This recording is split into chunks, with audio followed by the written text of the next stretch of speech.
Holy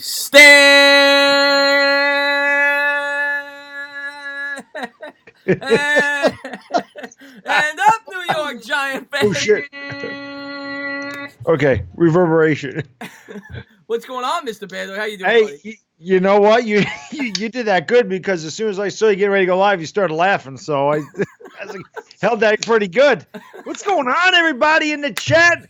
Are you ready for some football? We got some football on the way, ladies and gentlemen. Cushmaster, Giants Nation, Odell Beckham, Billy Bob, Trisha, City for Real. Thank you for tuning into the stream. Madden's in the house. If you guys do not know what I was referring to, well, I deleted it, so you're never going to know. But I went live, and I didn't realize I was live. For about 4 minutes, thought I was filming a video. Looked up, saw that it was live, and that was my reaction. Holy blank. But, Bad Pretty Dog, good. are Pretty you good. ready for Sun? Obviously, we're going to recap about some of the roster moves, the starting Yep. lineup, Yes. and then we're going to get into the matchup with the Dallas Cowboys, which I saw you had your preview video up today, and I'll have mine up tomorrow. So it should be a fun show and leading up into the game. Oh, absolutely, man. We've been waiting months for this. I mean, months. I mean, almost a year because we were pretty much out of it in October last year. So we've been waiting for some meaningful football here. We're gonna get it on Sunday, and this Cowboys still don't have Zeke signed. Supposedly this is going to happen, but it hasn't yet. So obviously it makes a big difference, man. Cowboy fans and a lot of people don't seem to think that's gonna matter, but I do think it's gonna matter. So we'll see what happens. Oh yeah, I definitely think it's going to matter if it's the case. And from what I read, I think I read 5 years, 90 million is the rumor. Think it's 6 years, 90 million. 6 years now. Either way, a lot of money for a guy that has had some off the field trouble, whether it's all his fault or not. And he's still got 2 years left on his deal. I hope they sign him to a huge contract at this point. You eat up that salary cap space. Yeah, I'll do it, and then give Dak his 38 million and be done with it, please. Away we go. But I Yeah. agree with you. If Zeke's not, even if Zeke plays, you kind of said it in your preview video today. Even if Zeke plays, I don't think he's going to be 100% Zeke. It's going to take him at least a quarter or two to get back into the flow. Like you said, he didn't take any hits. I don't care how much he trained. It's not the same thing It's when you're not. not taking hits in a game. No, I say this all the time. I mean, you have to be in football shape. There's a difference between being in shape and being in football shape. I mentioned this in, I don't remember, it was our stream last week or when I mentioned this. At some point, I said, I feel like I'm in shape, but that don't mean I can go out there and play football even with my friends. I'd be so damn sore running around there taking hits when my body's not used to it. So you have to get acclimated. You got to get hit. You got to at least practice with your guys. I know they say, well, it's the playbook, and that's great, but you still need to practice. I mean, you still need to get in football shape. He's not there. It's not like Zeke, even if he's there, he's not going to get 30 touches. I can't imagine he'd even have the wind for that. Right. He would probably be exhausted with half those touches. Yeah. And we all know the game plan to beat Dallas, and we know it's a lot easier said than done, but we know where they try to go. They're going to give Zeke the ball as much as they possibly can, and if Zeke is not there or if he's not at full capacity, it's an advantage for the Giants. I still think obviously they have a strong offensive line with Frederick back. Pollard's looked pretty good in the preseason, but he's not Zeke. He's not Zeke. No, neither one of them are Zeke. Yeah. I mean, that's the whole thing, and they have a good offensive line, but Zeke is Zeke. I mean, this is a guy Cowboy fans think is the best running back in the league. And if he's not there, they can't just be like, well, Pollard can do it. So you're telling me every back that's on Dallas is the best back in the league? We know Zeke's not the best back in the league anyway. No. But he's top 3. Yeah. So I'll give him that. And he's a hell of a blocker. And that's something, again, a lot of people overlook. Can Pollard block like Zeke? Can he pick up Lorenzo Carter on an A-gap blitz? Or, can he pick up Tay Davis on a B-gap blitz? Do they know how to step up and take that? Zeke does. I'll give him that. He's probably the best blocking running back in the league. Oh, yeah. But these are things that go unnoticed and don't show up in the box score that people don't think about when he's not there. So that's something that can happen. Maybe Pollard's in there and he misses an assignment and gets that crushed and he fumbles the ball. Right. I mean, you don't know. It's a great point. That's a big thing that doesn't show up necessarily in the stats. Yeah, and before we get more into the Giants-Cowboys game, we're going to talk more extensively about it. I figured we'll start with some of the roster moves. We'll start with your boy Alonzo Russell. I'm sure you were thrilled. By the way, thank you to everybody for tuning in. If you haven't done so, please hit that thumbs up, subscribe, ring the bell. You know the deal. Go into the description. Sub up Bad Dog Sports, the artist formerly known as Mr. Bad Dog 7676. That's right. Bad Dog Sports. Yeah. So, Alonzo Russell. He made the team. Everybody was excited. Not just you. He was a fan favorite. Yeah. And this guy, former practice squad player, worked his way up. Still hasn't signed him with a team, from what I've read. He ends up getting cut in favor of bringing in Cody Core, a special teams player who the Giants, I guess, feel will be better in special teams. And he's younger; he's 23. But yeah, tell me your thoughts on that roster move by the Giants. So I kind of said it in the video I did. Obviously, I was disappointed because I was a big Alonzo Russell fan. But again, when Golden Tate comes back, he's like the seventh receiver on this team. He's going to be behind both the Shepherds, Russell and Sterling. He's going to be behind Fowler, Latimer, Slayton, Tate. So really, how much of an impact is Alonzo Russell going to make in the passing game? I liked him. That was like a personal thing for me. The end of the day, man, I am not a player guy. I'm a team guy. If this is best for the team, then I'm all for it. I love Alonzo Russell. I wanted him to make the team. I rooted for him. I thought at 6'4", 218 he could contribute. But if they don't think he's going to contribute, then, you got to get rid of him. You got to do what's best for the team. I'm a team guy. I'm not going to get mad at them for getting rid of somebody that I like because it's somebody I like. You know what I mean? So I'm fine with it. I understand. That's also why I felt like we picked up Mayo in favor of B.J. Goodson was the fact that he's a better special teams player, and the Giants are trying to bolster their special teams because our special teams stink. Well, the whole team stinks pretty much, or it did. And but that's another facet of football that goes overlooked a lot of times is your special teams. Because Cody Core may not be returning kicks, but maybe he's great on kick coverage. Right. So instead of a punt returner taking the ball to 17 and getting out to the 34, Cody Core gets down there and makes a tackle right away, and they get no field position. A field position game is huge in football, and again, it's something that really people overlook. There's very small intricacies to football games, intangibles that people don't pay attention to. Yeah. So Cody Core coming in here, Mayo coming in here, those are guys that should help our special teams, and I understand why they made the move. So I was, I was upset because I like Alonzo Russell, but other than that, I mean, it's not like Alonzo Russell was going to make a huge impact for this team. And it's not a life or death move. The other move that a lot of Giants fans were up in arms about, even though I don't think you thought it was a big deal, being that he's a third-string quarterback, but Willetta certainly outplayed Tanny in preseason. Yeah. Willetta, of course, fourth-round pick last year. Many people probably would have thought the way he played in preseason as opposed to Tanny being a Gettleman guy, maybe you go with that. I think, obviously, the only reasoning for keeping Tanny has to be his experience. They feel like he could teach Daniel Jones better on the bench, be kind of an extension of the head coach. Yeah, from what I read, from what I understand, Daniel Jones goes to Alex Tanny a lot. He goes to him for the questions. He goes to him for whatever he needs. It doesn't seem like he probably does go to Eli too, but I think that's a big reason that they did keep Tanny was, again, the experience. He can help Daniel Jones out. Let Eli Manning just play the game without really having to coddle Daniel Jones because I don't think Eli wants to do that. But as I said, if you get down to your third-string quarterback, you're kind of in trouble anyway. Whether it was Tanny or Willetta, if we're at that point in the season, we're in deep trouble.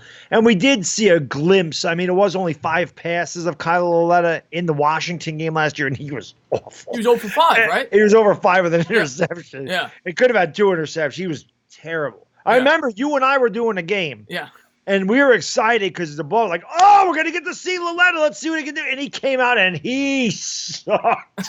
Huge. Like, we're all sitting there going, ooh, this is what we want to see. Eli might be on his way out. Maybe we're to get a look at the future. And they were like, nope, we ain't getting a look at that's not the future here. Yeah, no, he did not. And he kind of had some question marks off the field as well. Was showing up late with the police thing and all that. So Willetta was never going to stay with this team, to be honest with you. Now, I don't read too much into it. He ended up with the Eagles. Are you even a little bit worried? He could go over there, tell him a couple things about the playbook. I'm not worried about it. No, because we had Connor Barwin last year. It didn't help us against the Eagles. Good point. Great point. And Connor Barwin had been there for a long time. Kyle Willetta doesn't know what the hell we're doing over here. Let me ask you this. Do the Eagles really need freaking help beating us? It doesn't seem like they've needed it in the last decade. It's a great point. Maybe it'll help us. Maybe it'll help us. Maybe it will. I mean, Eric Flowers went to the Jags and it totally screwed them up. Right. Like they lost like 7 in a row when he went there. So maybe, you take some of the bad Giants, you throw them on a team, and it screws it up. Yeah, it's almost like Washington. A virus. It's like a virus. Right. I mean, Washington's got Flowers and Collins. They're right down the tubes.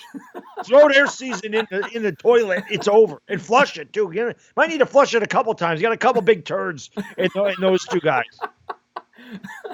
But yeah, those were the 2 big roster moves. And once again, thank you to everybody for tuning in. LaMelo Sinclair in the house, Last Jedi in the house, Christian or Bobby Woodruff, thank you for being here. John May, hit that thumbs up if you haven't done so. Please subscribe. Go into the description. Sub up, The And look who else is here. Look who else is here. DWG. DWG, what's going on? We do not take calls during this show, Youth A Bowler. I have a separate call show. Don't take calls during this show. The other thing I wanted to talk about, we do take questions for about the last hour. We do take questions from you guys. Yeah. The other thing I wanted to talk about, the running back position. Rod Smith, we thought maybe had a shot. That was, a little up in air. Paul Perkins, Wayne Gallman. Do you have any issues with that? Do you think that was the right decision there?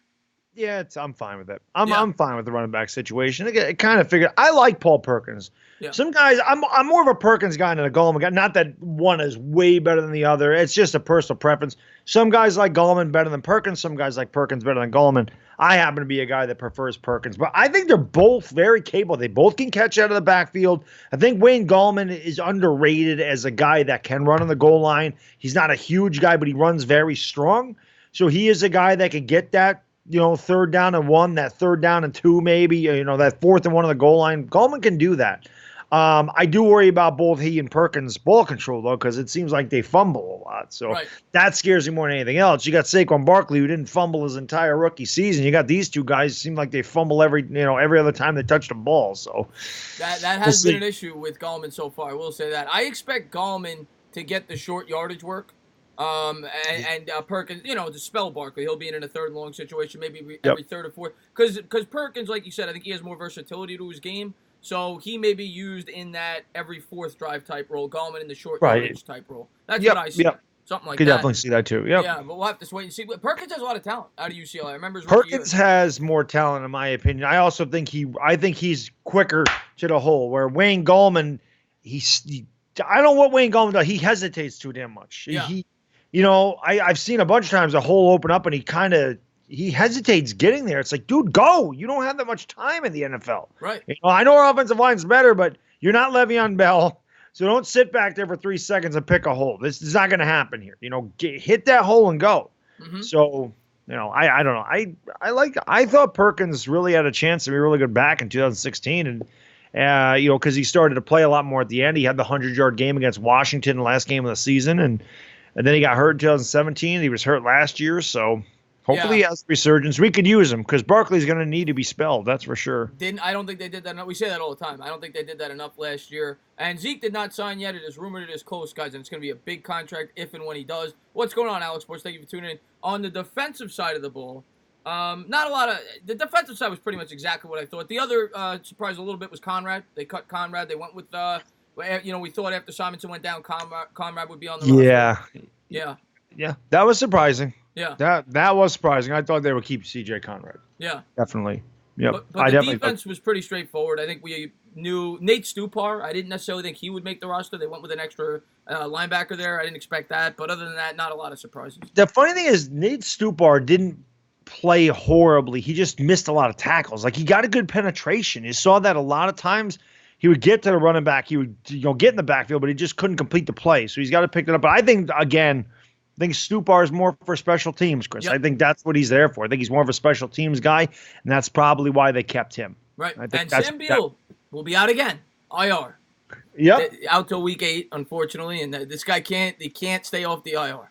Nope, he just can't. And it's a damn shame because we gave up a 3rd-round pick, and this kid's supposed to be a first-round talent. It doesn't matter how talented you are if you can't see the field. So, sucks. Yeah, and I made a quick video. Maybe you saw it when I was live when I yelled, "Oh, blank." But the other edge rusher opposite Lorenzo Carter, they announced was going to be Golden. There were whispers that Golden may be coming in that 3rd and long role. So as of now, the unofficial roster, Golden will be starting, and Julian Love will be coming off the bench. He will not be in that slot corner position. So it's Grant Haley. Yeah, right? not that was much of a surprise, but that was the only thing that I really was interested in. The second edge rusher. It looks like they'll be going with Golden to start the year.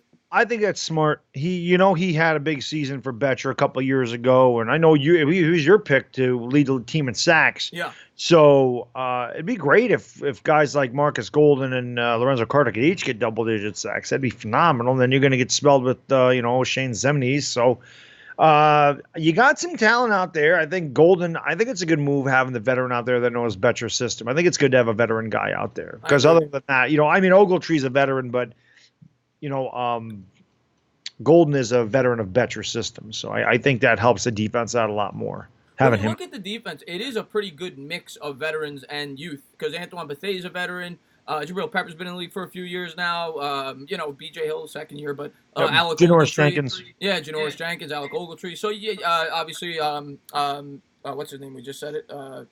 Escape me. Golden. So they have Oh, yep. some All right, Golden, yep. veterans on the starting defense to go with the youngsters. So Yep. that they were a little too youthful. I agree. Not good to start a rookie there in Zimenez. Yeah. To start the season. I think you'll see Zimenez. He'll be a starter by week 7, week 8. I think depending on how well he plays. I mean, if he comes in there and starts making an impact, you're going to see a lot more of him. So he's got to play his way into the starting lineup, and he did show a lot of good signs in preseason.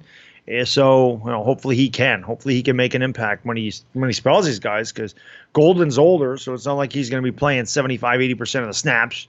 So right. Zimenez is going to get his time. I have no doubt about it. What he does with it, we'll see. Yeah. And the rookie I'm most looking forward to is Lawrence. I think he's going to have the biggest impact. Baker, of course, is going to be starting as well, and the other first-round rookie. Yep. So that's what we got to look forward to. And Daniel Jones continued to look good in that 4th preseason game, and he looks like he's ready to go if and when he gets the call. Unbelievable. 29 out of 34, 412, and 2 touchdowns. The guy completed 85% of his passes. And as I've said a bunch of times, man, I don't care what that's against. There's guys in practice that don't complete 85%. Yeah. It's ridiculous. Yeah. That was against a lot of NFL talent. It's not a lot of guys that got cut. These are second string guys. And he didn't play with the first string offense, which is he played with the first string offensive line, but he didn't play with Sterling Shepard. He didn't play with Evan Ingram. He didn't play with Saquon Barkley. He didn't play with any of those guys. Right. He played with Latimer, Fowler, and Golden Tate, who's not going to be there for 4 games. But Golden Tate's like the only real starter that he played with. I guess Latimer or Fowler, one of those would have been number 3 if Tate wasn't suspended the first 4 games. But come on. Yeah, I agree. You got to love Danny Dimes. Danny Dimes is. What do you drink about? Oh, Corona. You got Corona there? Yeah, this DWG brought this over last week, so got one left. Before we drink El Presidente on Sunday. Can't wait to hang out with DWG on Sunday. That should be a lot of fun. That, of course, will be on Bad Dogs. We'll be coming back to mine for the Sunday night game. And once again, thank you to everybody for being here. Omkar says, sorry, Chris. Well, what else is new? He sucks. Edwin Diaz. Angel Rodriguez in the house. Kendra Higgins. What's going on? Kendra Sperm Cell in the house. Thank you guys for being here. I do appreciate it. Lawan in the house. Thank you for being here. Of course, Steven Evans. What's going on, my man? So the Mets lost that. The Mets lost that game. They were up 4-2 when I looked. So they were up 8-2 when they lost the game. I'm not surprised. That bullpen is so bad. Wow. What's up, Jeff Billings? Thank you for tuning in. Thank you to everybody for being here. Best Pestilence in the house. What's going on, the Mel Sinclair? So Kendra's here. Kendra's in the house. Kendra is in the house. So we're going to talk now about, I guess we'll translate to the Cowboys game. We talked about all the roster moves. We talked a little bit about Zeke, about the contract, how they could be a different matchup.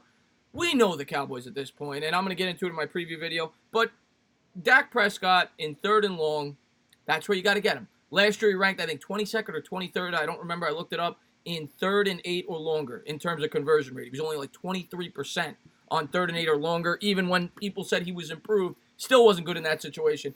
The Cowboys ranked 24th in 3rd and long situations last year. They were 29th the year before. So if you can get them in 3rd and long situations, you can stop this team. It's about stuffing the run on the first 2 plays, and that is where Dak will make his mistakes. You'll get your sack opportunities, and that's what this game is all about. Yeah, you can get the Sperm Seller. Oh, Sperm Cell, thank you so much for the super chat. Dilly, he says, the entertainer talking sports, a.k.a. Sports Fury, New York, a.k.a. Cristimo Guzzo. Thank you, Sperm Cell, super chat. Hitbit in the house. What's going on, man? We're having some fun tonight. Thank you guys for being here. If you didn't get to blooper of the year, I shouldn't have deleted that. Bad Dog, you were right. I should have kept that one. Should have kept that one. Thing of beauty. But as you were saying, stuff in the run. I said it in a preview video I did today. Giants can win this game. A lot of people don't think we can, but Giants just have to do certain things. Win the turnover battle, control the clock, and yes, stop the run. Now, I mentioned that we beat them in 2016 because we did that. Guys like, oh, that was 3 years ago. That was 3 years you bring it up to. It doesn't matter. That's how you win football games, man. You stop other teams from running, you win. Right. It's very rare that a team rushes for 32 yards and wins a game. Right. Because they're not controlling the clock and they're not converting 3rd downs if they can't run. The Giants, when they get the Cowboys 3rd down, got to get off the field. Can't let Dak Prescott run for a 1st down on 3rd and 6. Can't have that crap. But they stop the run and make Dak beat you. The Giants can win this game. It's that simple. Simple as that. Easier said than done. Easy, but it's that simple. Easier said than done. And the other thing I want to point out, You cannot let them have the lead at halftime. Last year, the Cowboys were 9-0 when they led at the half. They were 1-6 when they were tied or behind at the half. So that is a huge key to me. Cannot let, because the Cowboys want to play from ahead. They're kind of like a boxer with the body blows. They want to give you body blows throughout the match, and then they give you the knockout punch in the fourth quarter. You cannot play to their strength. You have to have them playing from behind. When they're playing from behind, they're not that good of a football team, but they're maybe the best team in football when you got to play at their pace. Yep, and you know why? Because when they're playing from behind, that means the game's on Dak's shoulders. Right. Dak can't beat you. The line and Zeke can beat you. Thank you so much, City, for real. He says, Stella! He's got the corona tonight, but go ahead, give him a Stella. I mean, you're infamous for that. Stella!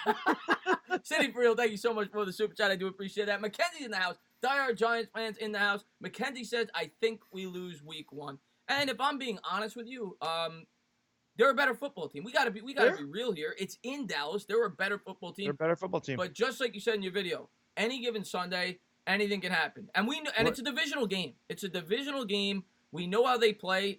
Don't count us out. And it's gonna come down on the defensive side. It's gonna come down to the 3 guys up the middle. BJ Hill, they gotta stuff Zeke. That's it. That's what they have to do. And I think they are equipped to do that. They're young, but they have the pieces equipped to stuff the run.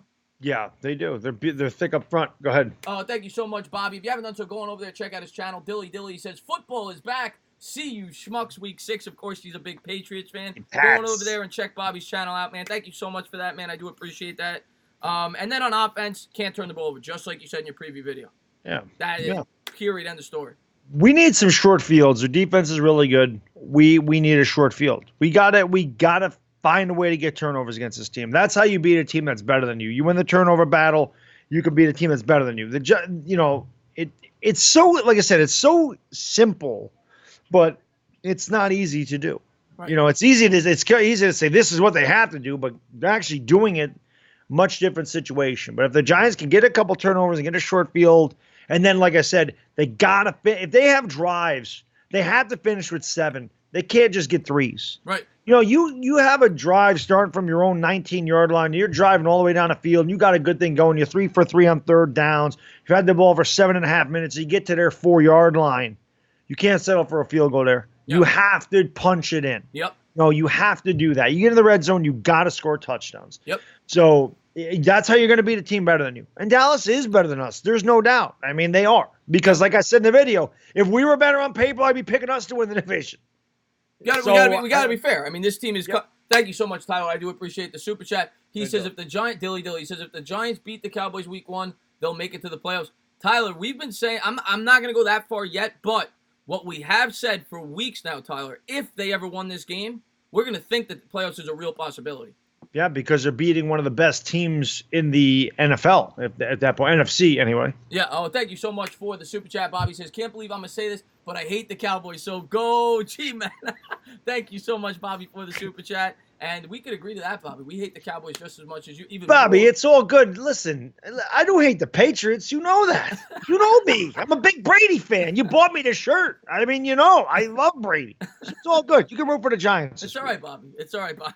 It's all good. Yeah, but now I forgot what got thrown off. Oh, we were talking about, and especially if they beat the Cowboys, a real opportunity to get off to a great start with that opening schedule, the first 4 games, 3 games after that. You win this divisional game on the road, the whole dynamic of your team changes because then you start believing we can beat anybody. Right. Because Dallas is a proverbial favorite to come out of the NFC. Them, the Rams, the Saints, the Eagles. Those are probably your teams. I mean, maybe you could put somebody from the NFC North in there, but I think it's, well, yeah. I don't think anybody in the NFC North is. You don't want to say the Bears. You just don't want to say. Well, I don't think the Bears are as good as the Cowboys or the Eagles or the Rams or the Saints. I just don't. Right. I agree. I happen to agree with you. I think the Bears go 2-2 again. I think the Bears lose to the Cowboys and the Eagles in our division. I do. But yeah, winning this game would mean a whole lot because a divisional playoff game, listen to me, a divisional game on the road to come out of there, your first win when nobody's giving you a chance. It would mean a lot to the team. It'd mean a lot to the coaching staff. And then we've talked about before, and we don't want to get ahead of ourselves. But you somehow squeaked that out in Dallas. You cannot come home and lose to Buffalo. You cannot lose that. Cannot have a letdown. That's Must-win game. And that game will not be easy. they're going to start believing we can beat anybody. Not they probably believe it anyway, but when you actually close out a game and start to get the winning feeling back, that winning culture, then you start saying, yes, we can do this. We can do this. Yeah. We're good, you Yeah. know, and we'll see. It's interesting. Buffalo, you bring up Buffalo week 2. Buffalo plays their first 2 games at MetLife Stadium. They're playing the Jets week 1 there, then they're playing the Giants there. I wonder if they go back to Buffalo. They might as well stay there for the week. Yeah, right? They should. Yeah. But that will not be an easy. Oh, Goose, thank you so much for the super chat. Dilly. If you haven't done so, please go over to Goose's channel as well. Guy's got a great channel. Thank you so much for the support, Goose. I really do appreciate it. Listen, a lot of work over there. But Buffalo. Yes, he does. More than I am. Oh, God. He's like live 24/7. He's like a live stream 24/7. Yeah. But Buffalo is not going to be a pushover either. No. Yeah. Nobody's going to be a pushover for us this year. But that's a team we can beat. I don't like their quarterback. No, I don't like the running backs. I don't like their offense one bit. What'd you think of that with McCoy? A little surprised there? McCoy's past his prime. Yeah. I mean, if he was an Eagle, he would have been top 5. With that. But it's interesting that he's reunited with Andy Reid. Yeah. I don't know how much time he's going to get. Kind of sucks for me. I took Damian Williams the back end of the second round, thinking he was going to get a lot of touches. Now they bring him in there, so I don't know how that affects Damian Williams. But McCoy's what, 31, 32? 31, I think, yeah. He's got a lot of miles on his legs, and you could tell he's starting to lose it. Yeah. But if anybody can reinvigorate his career, it's Andy Reid. Yeah, this is true. But I think maybe he's brought in there more for helping out a young Damian Williams, and the other, I forgot who their other running back is, but they got young running backs there. Yeah. So guys that really have never started in the NFL.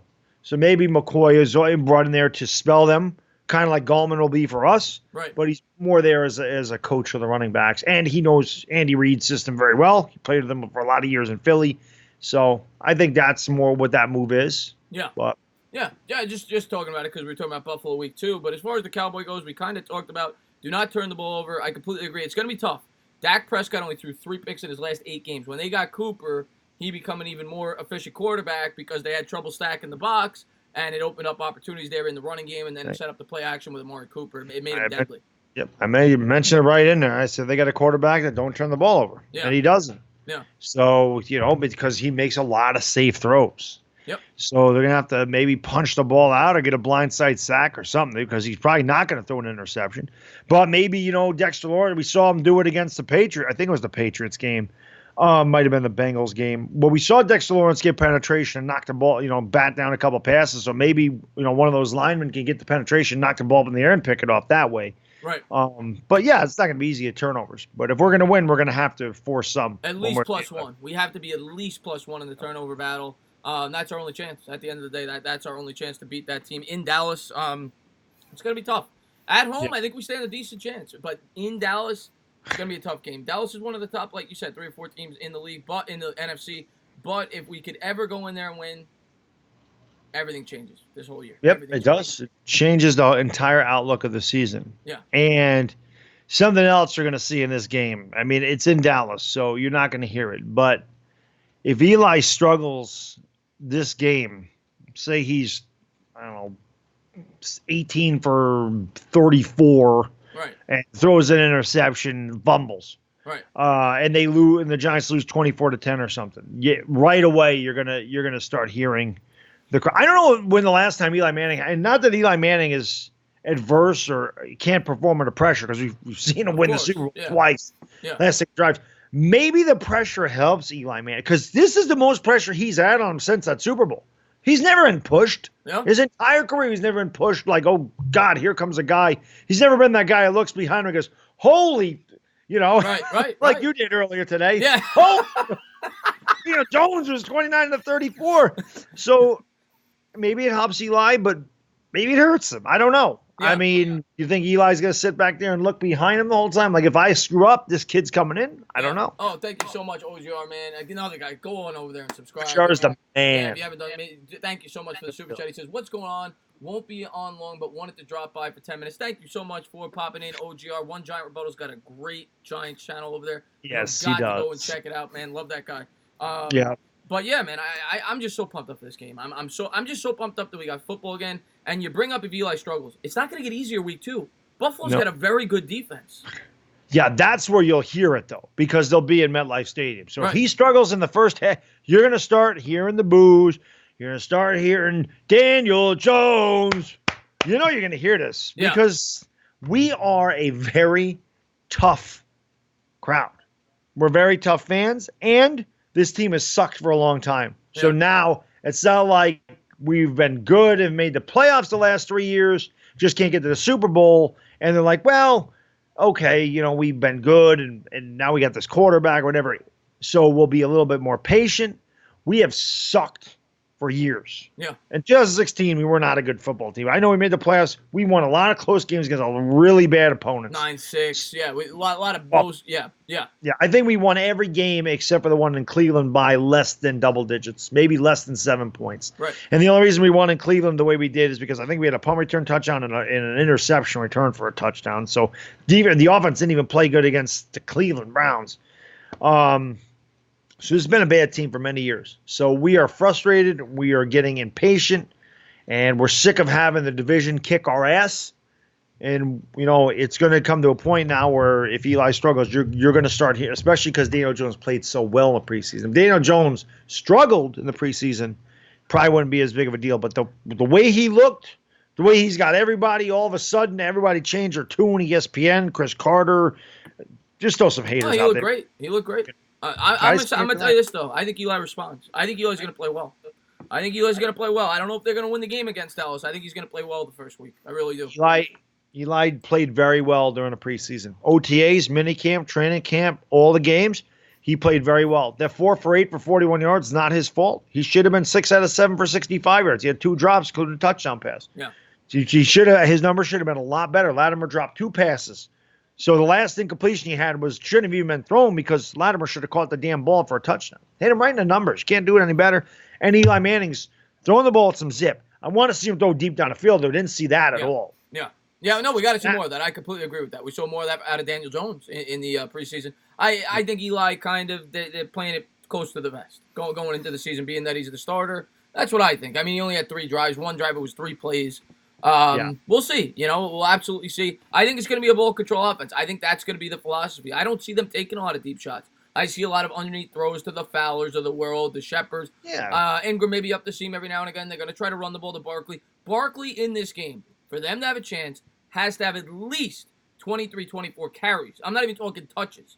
23, 24 carries minimum if the Giants want any chance in this game. And I think they got to win the time of possession by at least 3 or 4 minutes.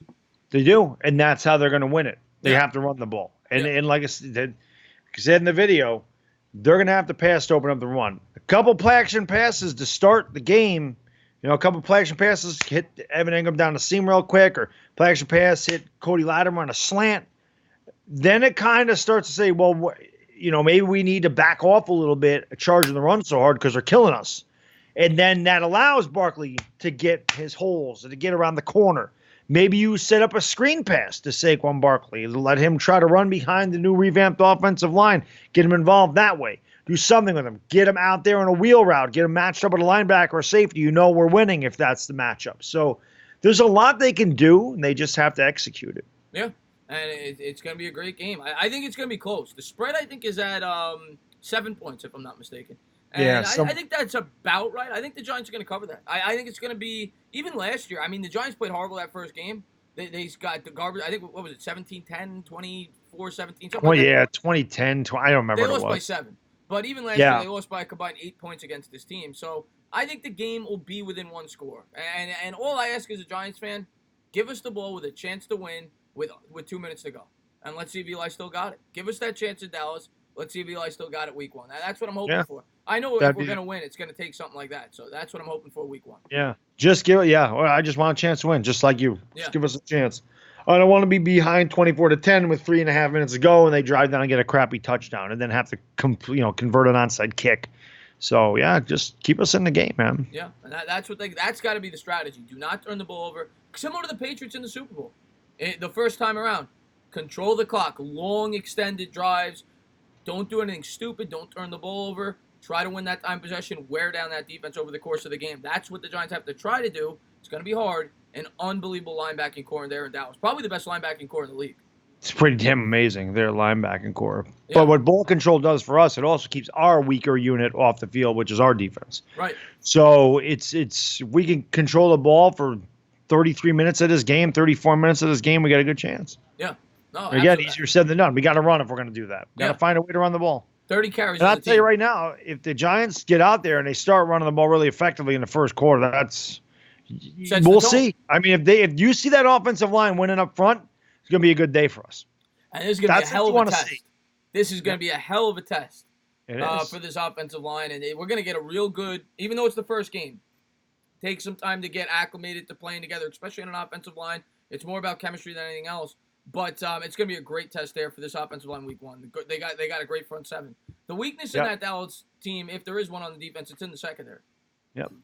So if they do decide to play man-to-man coverage, our guys can win. That's going to alleviate that stacked box. yeah. We'll see how Dallas plays it. I don't see how they're not going to play 7 in the box. Oh, they at got to least force 7. Eli to beat him. I would think that's what they're gonna have to do. Yeah. Not just Eli, but Cody Latimer and Benny Fowler. Yeah. I mean, you got to force those guys to beat you. Those guys have never been starters, Yeah. so you got to force them to beat you. Yeah, especially with a guy like Barkley. I mean, that would be my strategy every week. I mean, Yep. you got to try to eliminate the run against the Giants, or at least contain it. Yep. What's going on, David? Thank you for tuning in the stream. Thank you for everybody for tuning in the stream. Chad, what's going on? What's the chance we get shut? We're not getting shut out, Chad. We're not getting shut out. We're not gonna get We shut don't out. need that negativity. We don't need that. We wouldn't get shut out anyway. Their defense is good. It's not that good. We're not talking Legion of Boom defense. Yeah, it's very good. I think it ranked 6th against the pass, 5th against the run. They're very good. Don't get it twisted, but they're not an elite defense. Yeah, and it's not like our offense is awful. No. Our offensive line's a lot better. It's something people just don't want to look at or just keep overlooking is that offensive line is going to make a big. This isn't Eric Flowers trying to block DeMarcus Lawrence anymore. You know, this isn't Chad Wheeler trying to run block for Saquon Barkley. That's not what it is anymore. Right. You know, this isn't Spencer Pulley and John Greco at center and right guard anymore. They got a good offensive line. It's going to help a lot. Yep. We got 171 people in here, guys. So thank you so much. We got 71 likes. So what's up? Let's get to 100 likes right now. Boom! Spike for the that Giants. like, guys. Spike that Let's like, do guys. Thank you guys for being here. Mark Swift, City for Real. Thank you guys for being here. Kenny, Joseph, hit that like. If you haven't done so, please subscribe. We'll be doing the show again on Bad Dogs channel on Friday. We're talking Cowboys right now. We'll be taking questions any minute. We're just wrapping this up, and then we'll be taking questions from you guys. Ask you questions about the Giants, the Cowboys. But yeah, final score prediction. I'll go 20 to 14. 23-17. I'll go Dallas 23-17. As far as I know, DeMarcus Lawrence is not suspended. Randy Gregory's gone. Somebody said he was suspended. He retired so he could smoke weed, and then they got somebody else that's not playing. But I didn't hear DeMarcus. What was DeMarcus Lawrence suspended for? No, he's playing. Yeah, I didn't he's hear him. playing. I'll say 24-20 Dallas. Yeah, somewhere in there. But like I said, give us the chance with the ball with 2 minutes to go. That's all. In this game, that's what I'm hoping for. On the road, that's all you can ask for. Yeah. And that's it, man. That's what this game boils down to. Do not turn the ball over. Get pressure on the quarterback. Do not commit penalties. That's another thing. Do not beat yourself, especially on the road. Cannot commit penalties. You have to beat them in the penalty battle. Yeah, that's the other thing. We cannot have those back-breaking penalties on like a 3rd and 2 where they rush for the first down and then you get holding. 71 offense. You can't have that. Right. Cannot have backbreakers when you have a good drive or when you got 3rd and short and you get the first down and have a holding penalties. Holding penalties are the biggest drive killers of all of them. They're the worst. They're the absolute worst. Awful. And they got to get home when they blitz. They're going to blitz a lot. We know that. James Betcher defense. Yep. You blitz more than almost any team. You have to disrupt the quarterback. And to be able to do that, you got to get him in 3rd and long situations. So everything boils down to stopping the run or at least containing the run, making it 3rd and 5, 3rd and 6, and making them a more predictable offense. That's what it comes down to. Run and stop the run. Yeah. Got to win up front. That's all. That's what it comes down to, guys. But, guys, we will be taking questions from the chat. Dallas Cowboys, New York Giants, set to kick off in 5 days. And 5 that days. will be on Bad Dogs channel. We'll be streaming that game together. Should be a lot of fun. And Be awesome. Hopefully the Giants shock the world. But go ahead and ask your questions, guys. Eli Manning, the MVP season, booking from your lips to God's ears. Yeah. That'd be amazing. Yeah. If you could win that. What do we got? Dexter get a set. Yeah, I can see that. I think Dexter Lawrence going to have a big year. Talent isn't everything. Execution, effort, and playing as a cohesive unit. Matthew, I completely agree with that. Completely agree. Yeah, Yeah. absolutely. I mentioned it in my video today. Addition by subtraction. Just people just look at the talent we lost. They don't look at They don't look at what the Giants did though. They just look at Landon Collins, and I say it all the time. Landon Collins sucks. He was terrible. He's not good. And then Odell Beckham. Yes, we don't have anybody the talent level of Odell Beckham in our wide receiver core. Not many people do. But we were 39 and what were we? We're not 39 and 51. Maybe we were 39 and 51. Whatever it was not a good record with him here. Okay, so we don't have that distraction anymore. There's chemistry between these guys, and Eli Manning doesn't have to worry about forcing the ball to Beckham because he did it a lot. Caused a lot of turnovers. Oh, no, we always say that. Eli's better when he spreads the ball around. Angel Rodriguez says, hey, Chris, what do you think about the matchup between Julius Peppers and Amari Cooper? Well, he's not going to be matched up on Amari Cooper. It's going to be Jenkins will. Yeah, Janoris Jenkins will be matched up on Cooper. He'll be on the tight end, whether it be Jason Witten, whether it be what's the name of that guy that killed us last year? Yeah, Blake Jarwin. Yeah, Jarwin had 3 touchdowns, so he's going to be on the tight end. It won't be Cooper. But as far as that goes, that'll be another huge key. Because we remember when the Giants beat the Cowboys, when they swept them in 2016, Janoris Jenkins was huge in that effort. We say that all the time against Dez Bryant, yeah. He had 2 catches, and one of them he fumbled. Yeah, so that's huge. Yeah, Janoris Jenkins will be a big key in this game. In that first game, I remember, Jason Witten's killed us his entire career, but I remember that first game, they were freaking smacking Jason. Like, they were hitting him hard. Yeah. And so they got to do that. Jason Witten always. I remember he's had several 8, 9, 10 catch games against us. He had a 20 catch game against us. Ridiculous. Yeah, he kills us. But he's not what he used to be. Still think we ended up winning that game, but that was ridiculous. But are the Giants going 0-6? No, I don't think they're going 0-6 in the division. No, we'll beat Washington. Yeah, I think they go 3-3. I think they're going to go 3-3. Watch out for Randall Cobb. Randall Cobb, yeah, we'll see. The guy's always banged up, but he is a talented receiver. He's getting up there in age, though. Yeah, Cobb definitely is not what he used to be. He's taking over that Cole Beasley role, and he might be on that same level as Cole Beasley. Randall Cobb been around a long time, always injured. Yeah. Definitely not what he was in Green Bay those first couple of years. Yeah, Gallup should be decent for them this year, and then obviously Cooper's the big guy. My cousin went down. Oh, okay. Yeah, Saquon broke off a 78-yard run with 9 in the box against the Redskins. That's exactly the point, Nick. You start doing that, it alleviates the pressure in the box. Because we talked about that last week. Saquon Barkley goes against a stacked box and finds a hole, he's gone. The Giants got to do it. You have to, when you put that many men in the box, you have to break one, whether that's passing the ball or running the ball. But you get past that initial pressure, nobody's back there to stop it. So that will alleviate that 8-man box if they break one off like that. Right. Like I said, it's just like a shift in baseball. You got 3 men to the left side of the infield, and you get 3 base hits to the right side of the infield. The defense is going to sit there and go, well, maybe you ought to put a couple more guys on the right side. You break a couple big plays, they're going to have to say, well, we can't play this anymore because they're beating this and we're getting roasted. Mm-hmm. So that's the risky run when you stack the box, especially against a home run hitter like Barkley. He could definitely, much like Barry Sanders used to do, he could definitely break a home run. Chris, the Eagles have whooped the Giants' ass for most of my life. William Watson, yeah.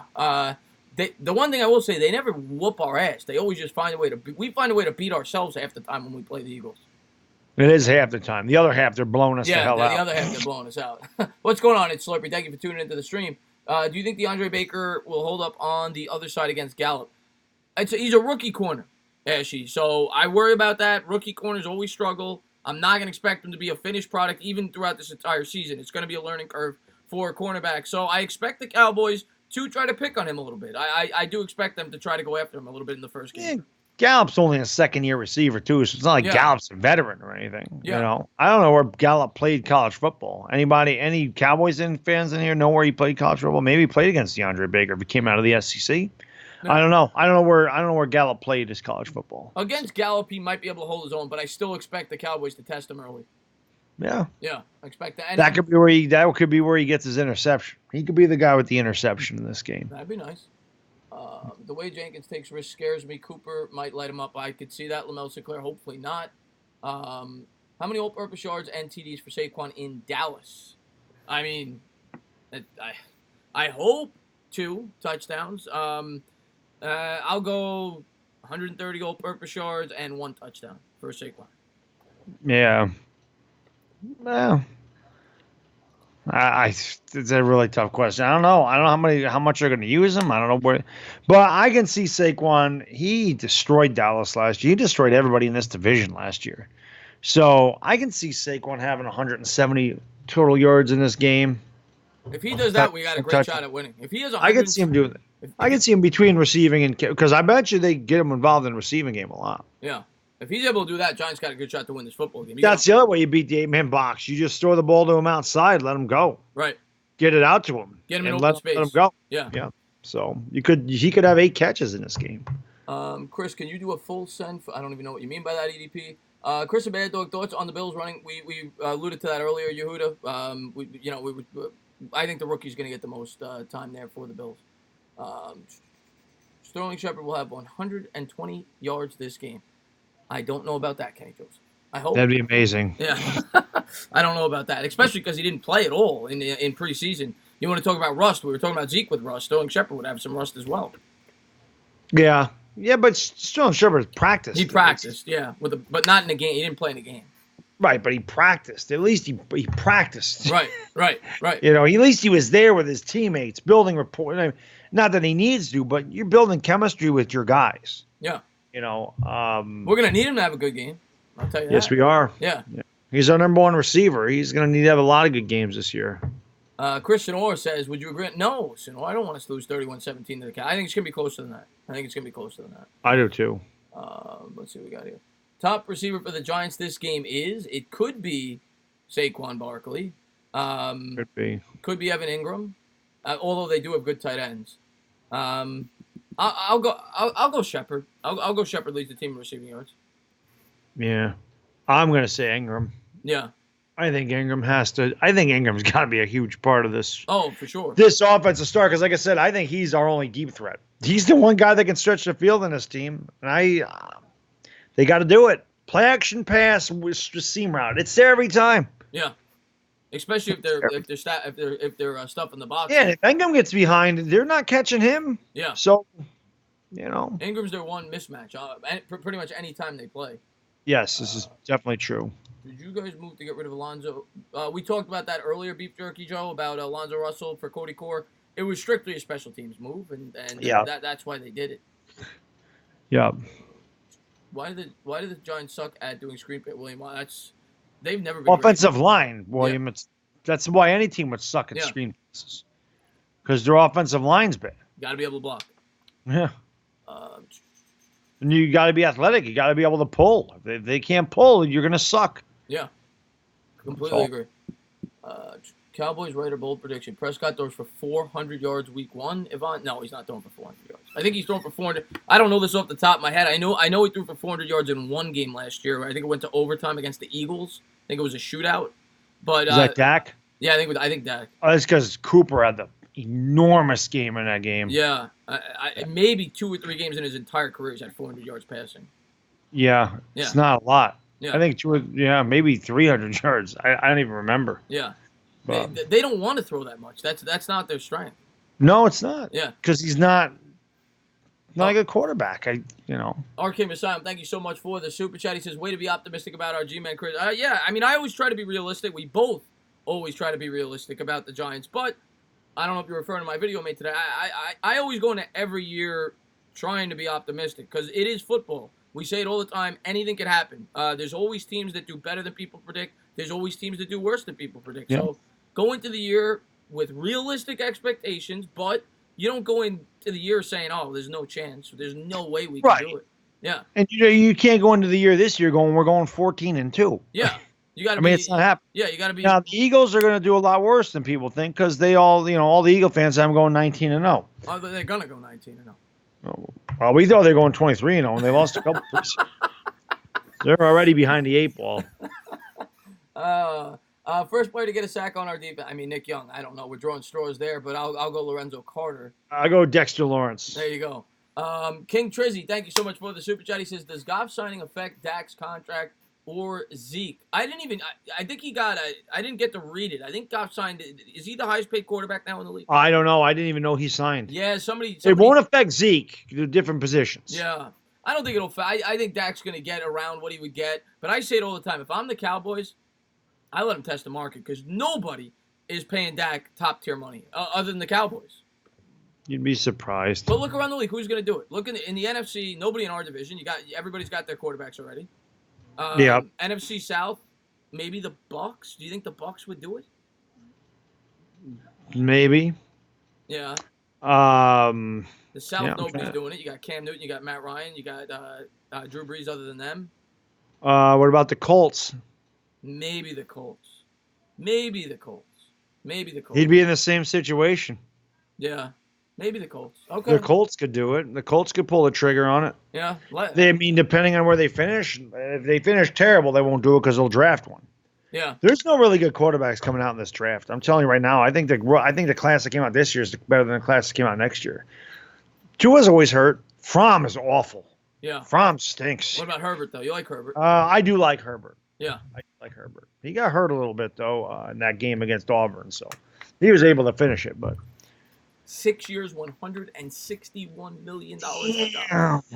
So that well, actually that's like $26 million a year, right? 27. That's actually not that bad. I mean, that's a lot of money, but by today's standards, Carson Wentz got 33. Yeah. That's actually not that bad. 6 years, $161 million.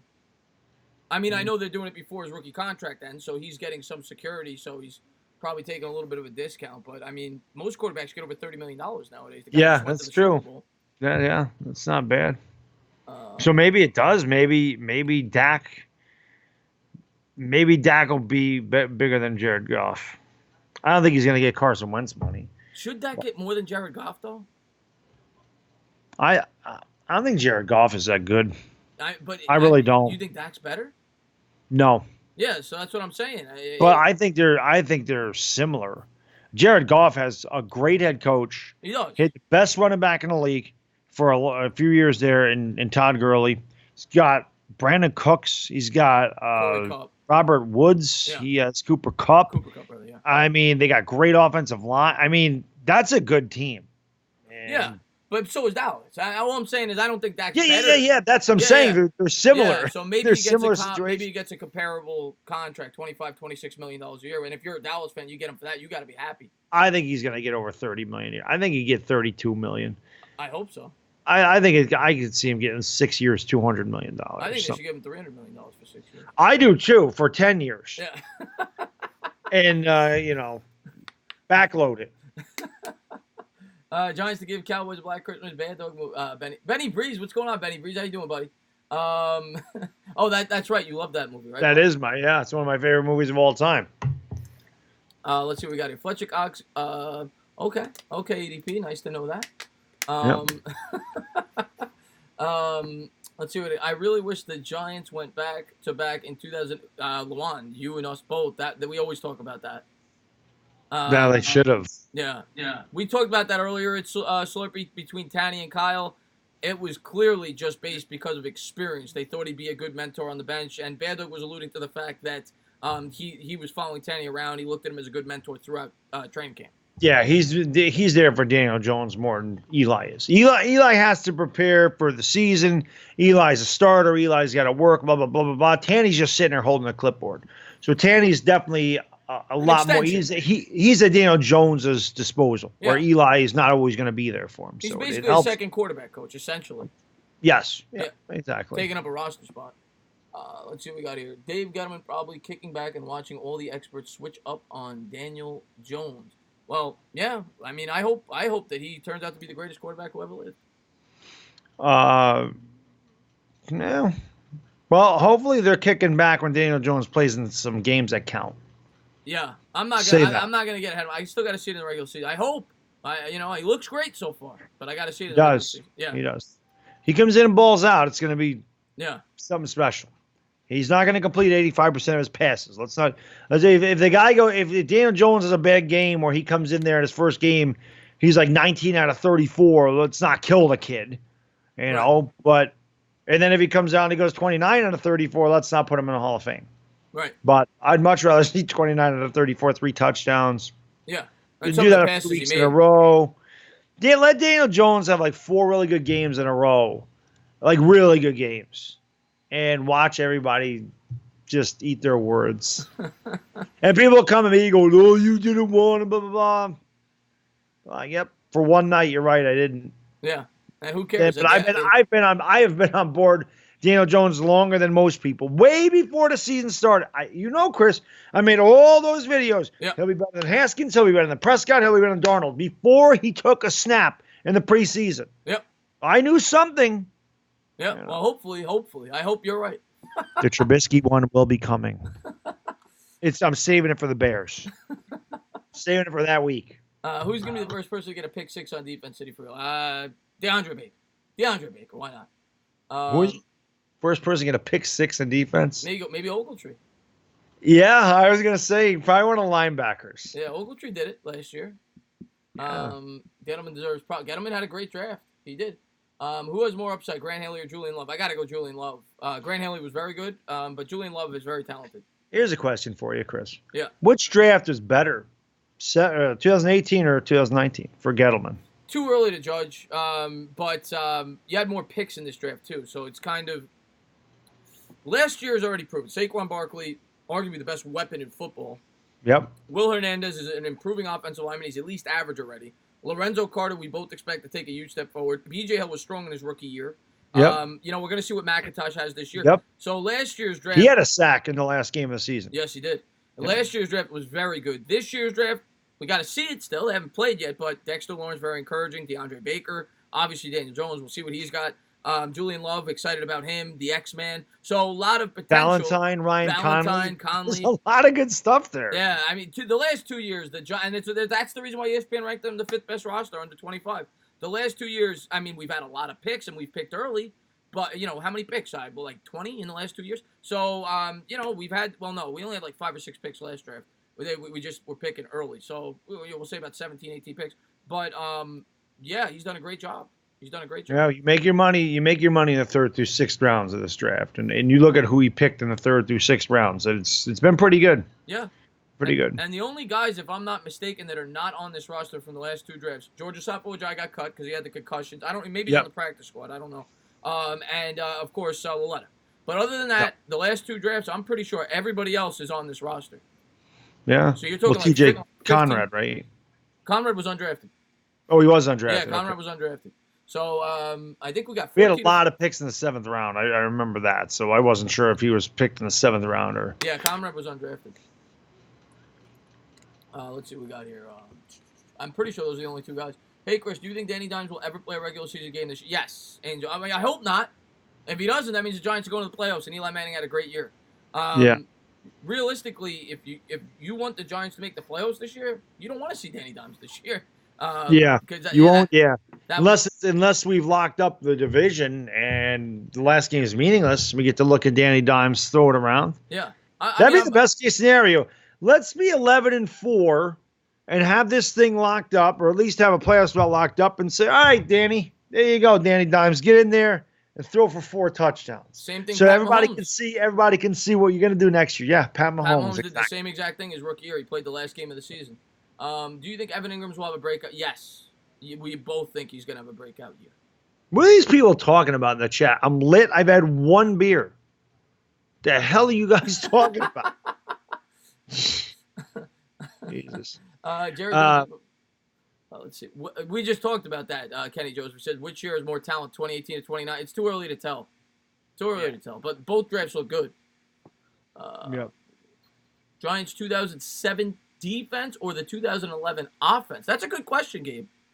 2007 defense. The offense was really. But the running game sucked. Offense was all Eli Manning and Victor Cruz. The running game sucked. The 2007 defense, I'm thinking, because it was electric with the passing game, but they didn't have a running game. You got to go with the defense. The 2008 offense or the 2007 defense is a better question.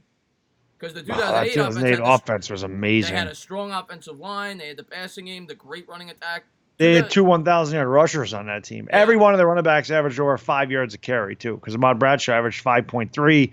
Ward and Jacobs averaged over 5 yards. I think Ward might have averaged 5.5 yards a carry. Yeah. Earth, Wind, and Fire. It was ridiculous. And you had 3 solid receivers in Burris, Armani Toomer, and Steve Smith. I mean, that was a great offense. Pretty good. Great team. The defense was great, too. That team is the best team. I say it all the time. That was the best Giants team I've ever seen in my life. Yeah. That better than the '86 Giants because They that dominate. '86 Giants team couldn't pass. Yeah. Sims threw more interceptions than he did touchdowns that year. So Yeah. it's not like they were good. They won on defense. They won a lot of close games that year too. Although their schedule was freaking brutal that year. Yeah. Brutal. I mean, that's one of the greatest defenses of all time. Yeah. How do you feel about Jerry Jeudy next year? We both think he's great. Yeah, and we'd have to be picking really early, and Dave Gettleman's not going to take a wide receiver top 5. That's not his style. So you're better off looking at C.D. Lamb, who's probably going to finish, back half of the first round, middle of back half of the first round, 19th, 20th, somewhere in there. Yeah. Hey, Chris, Jerry Jeudy's going to go top 5. Probably. Oh, he's definitely top 5. Unless you never know, but as of now, he's projected top 5. Angel Rodriguez says, "Hey, Chris, will Sam Beal ever play a regular season game or stay in?" There's no way of knowing that, Angel Rodriguez. We hope. I think if he's ever healthy, he will get an opportunity. Techie don't like the 2007 Giants team. He's a Cowboys fan. Says, I still have nightmares in the playoffs. I mean, Terrell Owens did a great acting job after that game. He did. He did. And that's my quarterback, man. Fantastic. Yeah, was this good? That's my team. Let's see what we got here. Did you guys know Tom Brady has had a top 10 defense? That doesn't surprise me. The Patriots, Bill Belichick's phenomenal coach. What's going on, King Envy? Thank you for popping into the stream. Yeah. And I can tell you that no other quarterbacks played for 19 years right now. So you're right. Quentin Nelson, Kenny Joseph. Quentin Nelson's one of the best guards in football. I love Will Hernandez, but Quentin Nelson turned that offensive line around. Indianapolis Colts. Yeah, without a doubt. Yeah. Without a doubt. We appreciate that. Uni Sanderson says, "Good job, guys. We appreciate that. Hit that thumbs up if you haven't done so." LT 86 MVP season, absolutely over 2011 playoff Eli. Dude, there's nothing like 1986 Lawrence Taylor. Oh God, nothing. No. Yeah. Nothing. The greatest defensive player except for 1981, 82, Lawrence Taylor, and 84 and 85. Nothing like. But that 86 season was special. I mean, the guy had 20 and a half sacks that year. Do you think Odell will still be good around players like Njoku, Landry, and Yes. Absolutely. Yeah. He's still phenomenal. He's still absolutely phenomenal. And I just want to say again, if you have not done so, please go into the link in the description and subscribe to Mr. Bad Dog. No, not Mr. Bad Dog. Bad Dog Sports. The link is in the Dog Sports. Well, my channel name is Bad Dog Sports. I will always be Mr. Bad Dog. Yeah. And but yes, the channel name is not Bad Dog Sports. Yes, I'm still gonna have some getting used to. MH, what's going on? I know. And King Envy says we almost got 200 in here, but just over 100 likes. Get it up! Thank you, King Let's go! Envy. Thank you for being a great subscriber, King Envy. I do appreciate it. Can I do it, Chris? Do it. Thumbs up, everybody! Let's thumbs up for a New York Giants win on Sunday. Let's appreciate that, Angel Rodriguez. Thank you very much. Would LT fly by? Yeah, William Watson. Come on. Even LaDainian Tomlinson would fly by Air Flower. Little Bad Dog could go by Air. By the way, during the Oklahoma stream, Little Bad Dog got me this cup. I thought this is cool. Oh, look at that. What does that say? Awesome Dad? Incredible Dad. Incredible Dad. Little Bad Dog kid. Little Bad Dog took the DWG role in the Oklahoma game there for a few minutes. Oh, yeah? Come on camera, but he was talking to me over there in the chair. Yeah.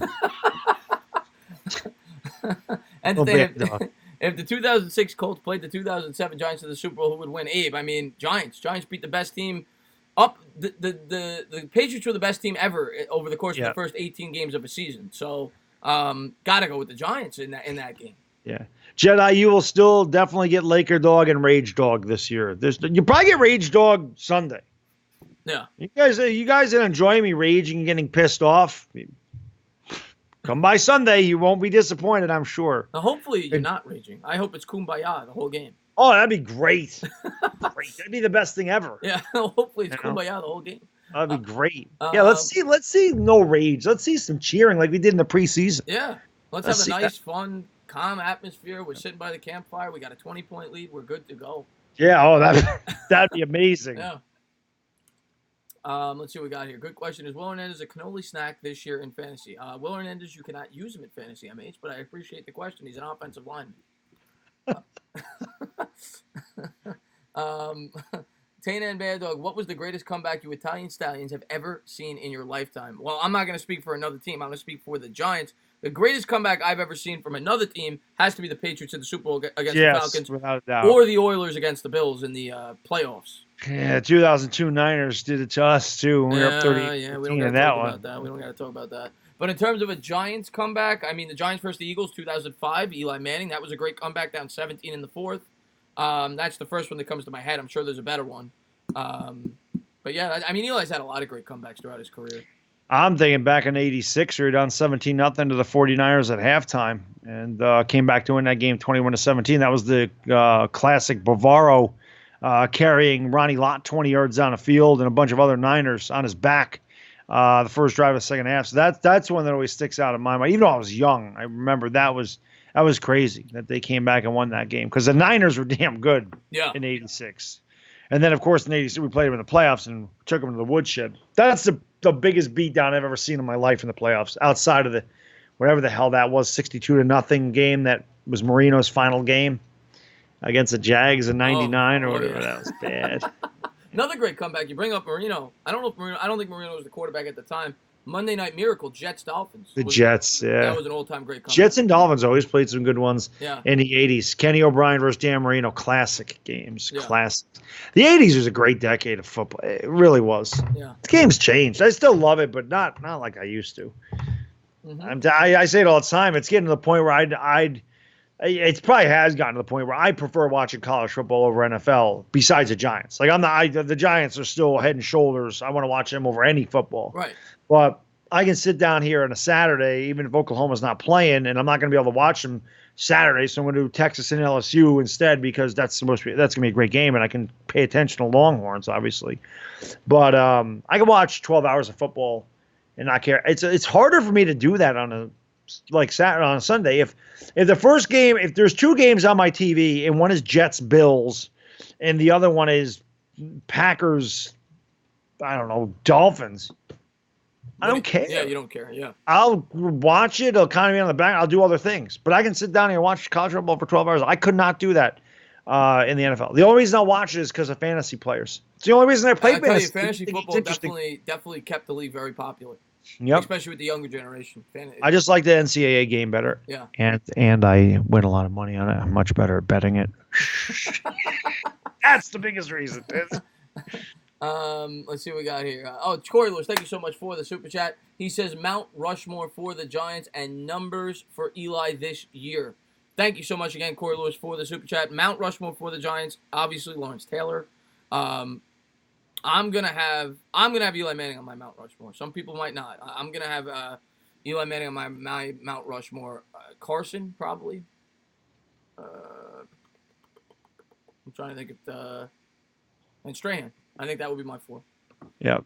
I would definitely take LT, Eli, Strahan, and Frank Gifford probably. You going with Gifford? Yeah. Either him or Emlyn Tennell. It'd be one of those guys because they were both amazing, as was Sam Huff. But, I mean, Emlyn Tennell, second all-time in interceptions. Frank Gifford was just a special player. So. And then he asked for Eli's numbers. Don't want to forget that. What's going on, Mickey? Thank you for tuning in the stream.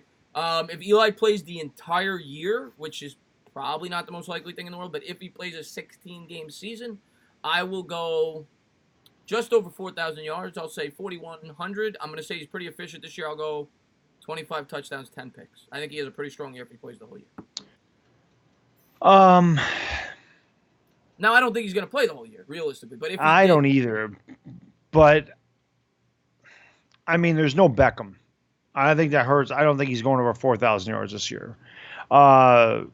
I think Eli Manning, even if he played all 16 games, I bet he's going to be around 3,600 yards. I got the 25 touchdowns sounds about right. 25 and 9 interceptions. Yeah. So kind of like a Dak Prescott, an efficient game manager. That's what I think they have to do with him. Yeah. You don't throw the ball deep anymore, and they have a great running back, the best running back in the league, and their offensive line's a lot better. The whole reason Gettleman's doing this is to run the ball, man. Right. So. Right. I'm anxious to see Daniel Jones get in there and actually run. We did not see Daniel Jones run at all in the preseason. And the threat with him and Barkley together with the RPO. That's what I mean. Not that I want to see Daniel Jones take off with it, but I want to see Daniel Jones use his athleticism. Well, at the latest, you're going to see it is next year. That's the latest. And, I'm hoping it is next year. I'm hoping the Giants play great. But if it isn't, then, we'll get to see it sooner than later. Yeah. Somebody Yeah, has, I just think the Giants are going to run the ball a lot more this year than they did last year. So I think Eli Manning's going to have less opportunities to throw the ball, which is why I think that his yardage will be down. Because also the first row games, he doesn't have Golden Tate. good point.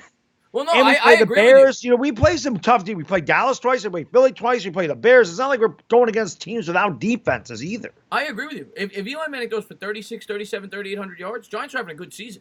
Yeah. You don't want Eli Manning to have to throw a lot. You want Barkley to have to ground and pound and all the running backs. And if he has 40 less pass attempts this year, that's a good thing. Yeah.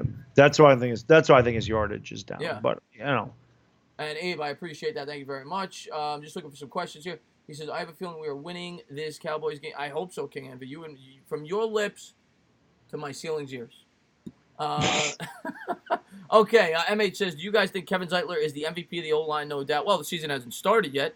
But I like Hernandez, too. I think those two guards, and hopefully Solder. Solder played great in the second half, but Zeitler is a huge piece for the offensive line. yeah, without a doubt. Yeah, huge piece. Honestly, I would have liked to keep B.W. Webb because he was a good open field tackler. He just couldn't cover. But it's important, Angel Gonzalez, to cover when you play that position. Yeah. That's the most important thing. That's like saying I like a quarterback. He does everything but throw the ball well. Right. Yeah. So, Deion Sanders couldn't tackle to save his life, but I'd take Deion Sanders over B.W. Webb any day. Yeah. Can Sterling Shepard hit the long ball? He could. Chip Kelly definitely has speed. He could, and he's going to get an opportunity this year. I think he's going to play a lot more of an outside role than he has in the past. So he's going to get an opportunity this year. Yeah. Good question. That's a good question there, Matthew Dwayne. He says, which part of the Giants' defense do you think is their weakest link? I'm actually going to say the piece of the defense that we're most excited about. I'm going to say the secondary just for this year is their weakest link because they're inexperienced. I think the pass rushers probably second in terms of weakest link, but I'll go secondary. I think we're good up front, even though it's inexperienced. I think they're going to be pretty solid up front. Middle linebacker, but the secondary is just too inexperienced. Yeah, and cornerback is the toughest position on defense to play in the NFL, especially with all the rules.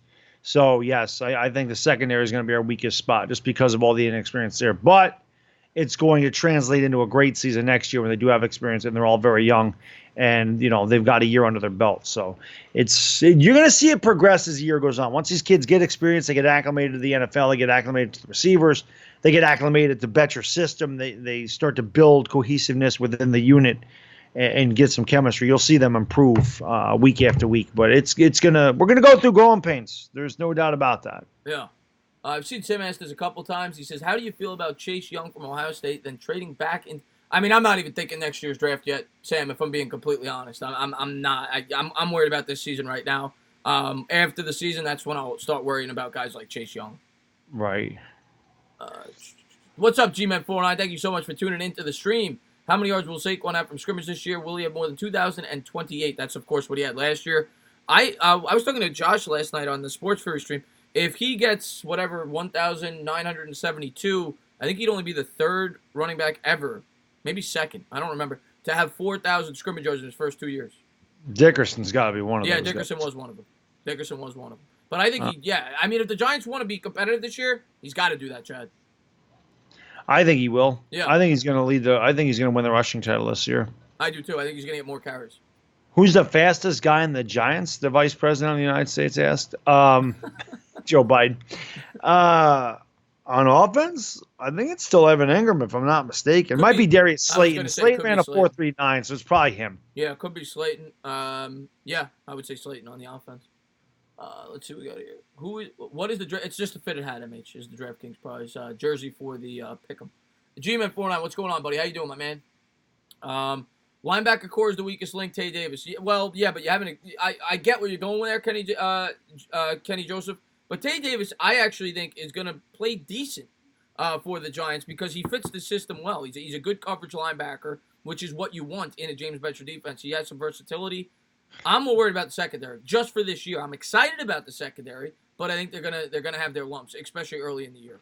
Yeah, Tay Davis actually is a big upgrade as far as coverage linebackers go because you're going to see that. You're going to see tight ends don't have as big of game. They shouldn't anyway, and that's what we brought him in here for. Yeah, was for that reason to be able to cover because Ogletree's not a good cover linebacker. Goodson can't cover. Kareem Martin can't cover. So Tay Davis is a step up from any of those guys. Yeah, I don't hate Tay Davis, actually.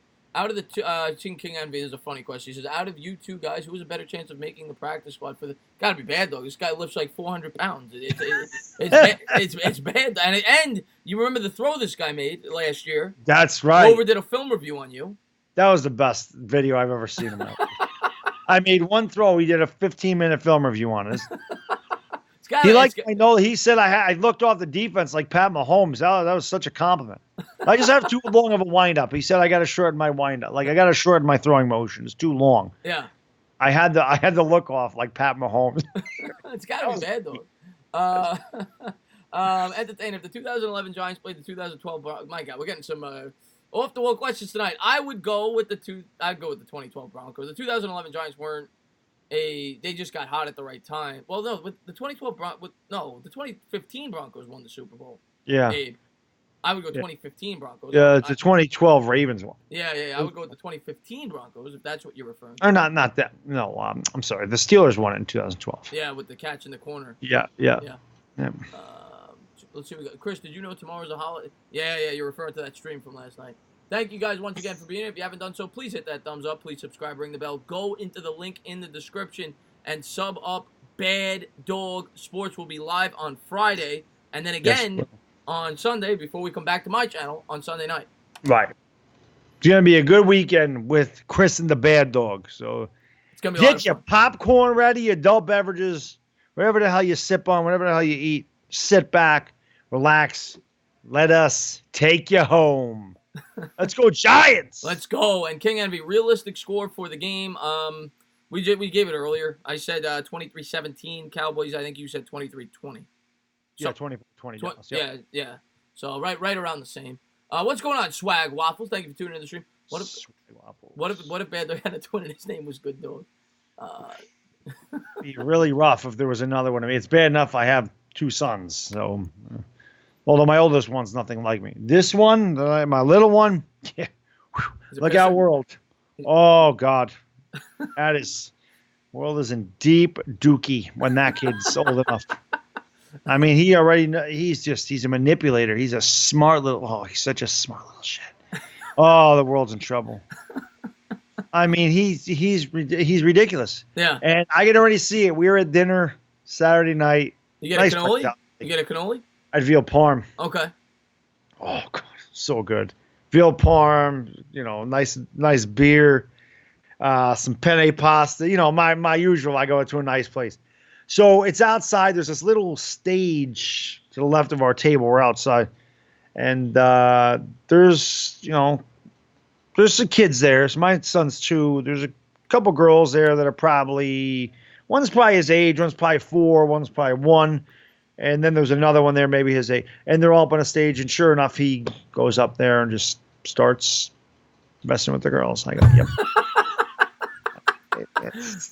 Well, look at the boy. He won't pay attention to boy. There was a boy on the stage too. He didn't pay no attention to him. Went right up to the 4-year-old and was like, hey, I don't know what he was doing. Hey, like father, like son.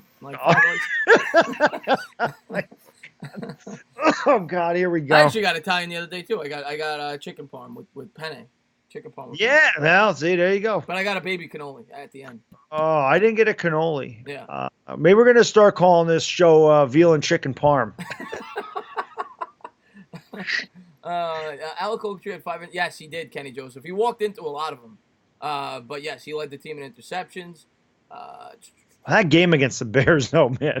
Ogletree was ridiculous in that game. I don't know who the hell that linebacker was. If we could get that linebacker, we could get Bears Alec Ogletree this year. Ooh, he'll win Defensive Player of the Year. You're damn good. Yeah, he'll win Defensive Player of the Year. Let's see. Oh, Corey, thank you so much for the super chat. He says, if we run a 2 running back set, this offense will be top 5. Well, they're going to. You'll see Elijah Penny in there. Yeah, you're going to have the fullback. I don't know if that's what you're talking about. If you're talking about splitting Barkley out wide and bringing in a Perkins, I could see them doing that a little bit as well. But yeah, we're definitely going to have a lot of I formation this year. That's a fact.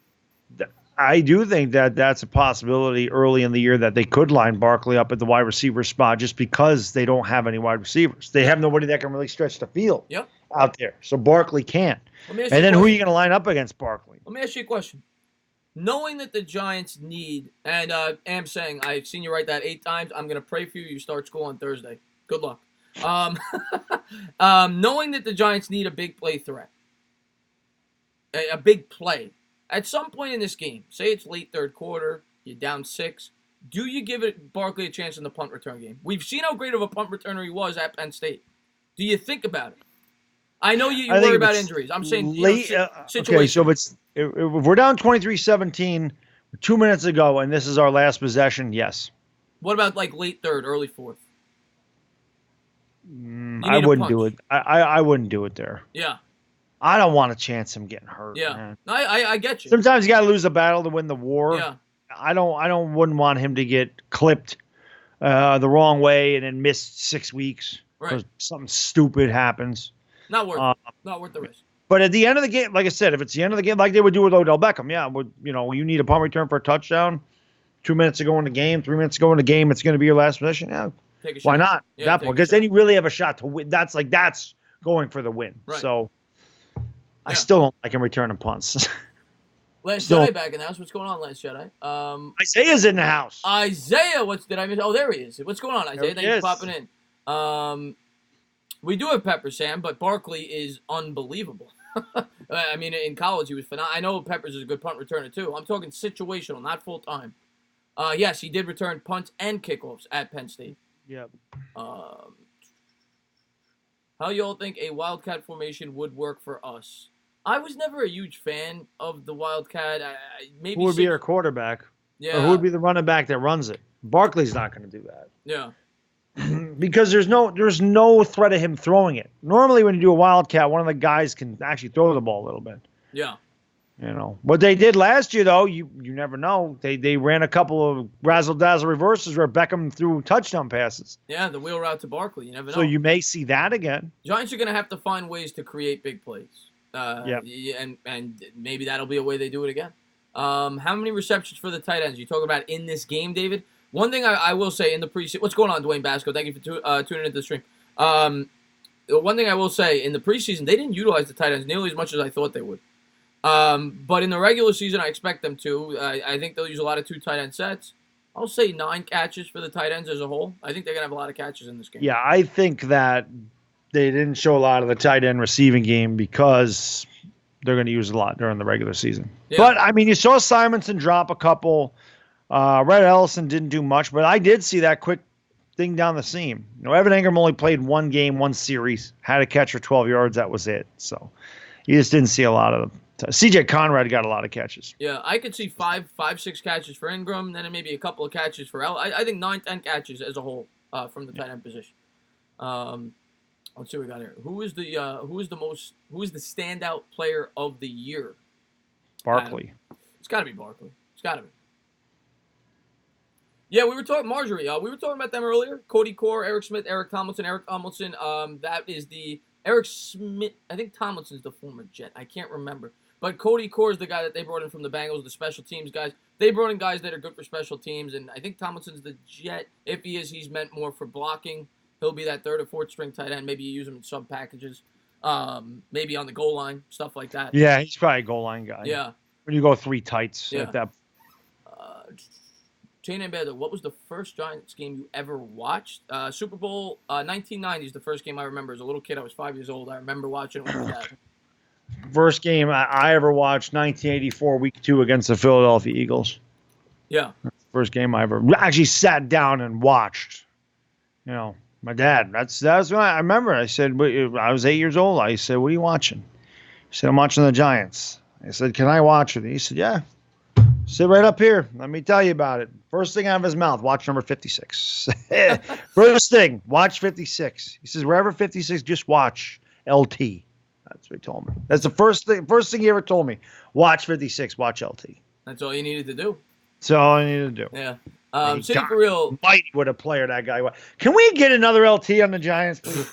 That's what we want. That's why we wanted Josh Allen. That's why we wanted Josh Allen so bad. He still wouldn't have been LT. No, nobody's LT.